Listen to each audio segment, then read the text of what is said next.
You are now listening to TheGrio's Black Podcast Network, Black Culture Amplified.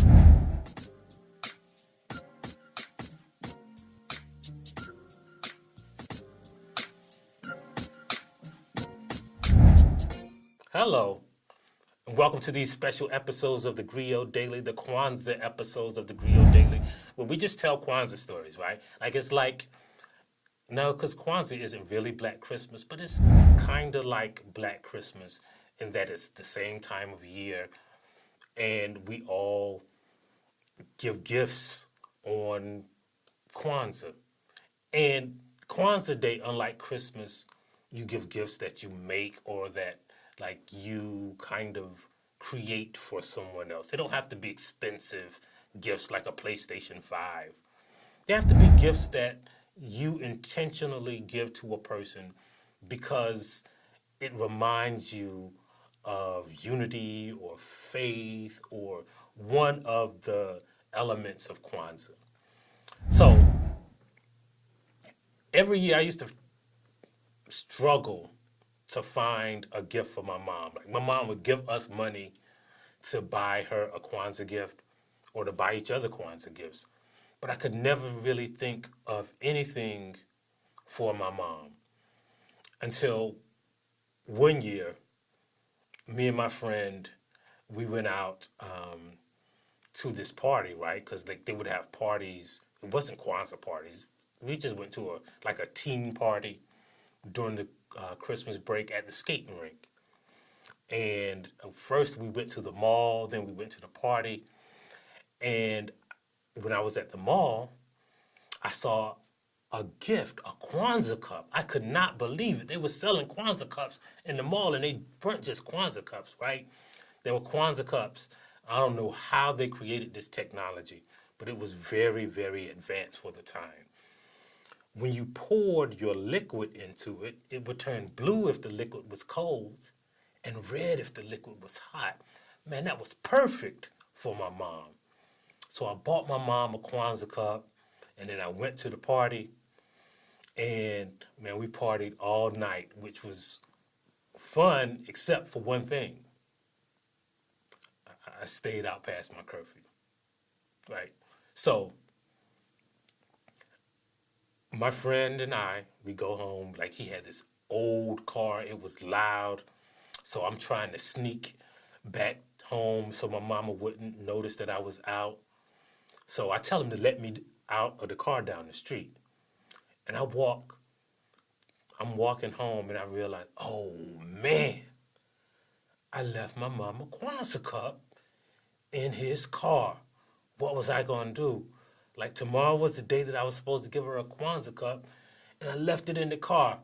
Luckily, he saw the Kwanzaa cup in his car, turned around, and as I was walking home, he pulled up beside me, said a couple words, handed me the Kwanzaa cup, and I kept walking home.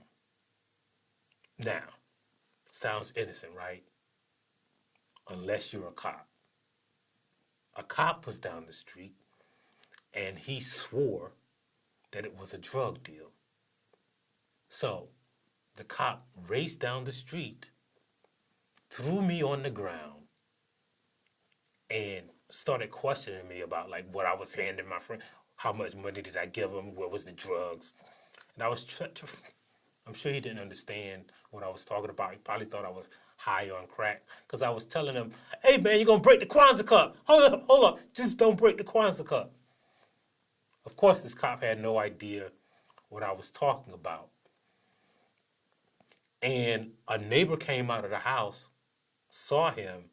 She started cussing at him, and the cop let me go.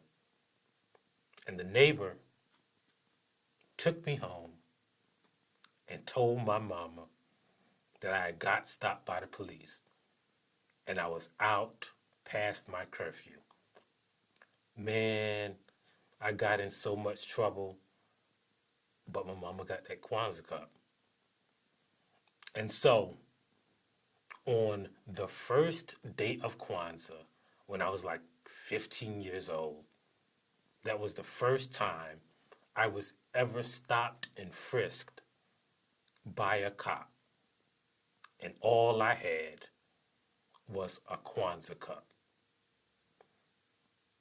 And that's why Kwanzaa is one of my favorite holidays. Not because of the cop, not because I was stopped and frisked, not because of that bad memory, but from that time on, my sister was in charge of all gifts.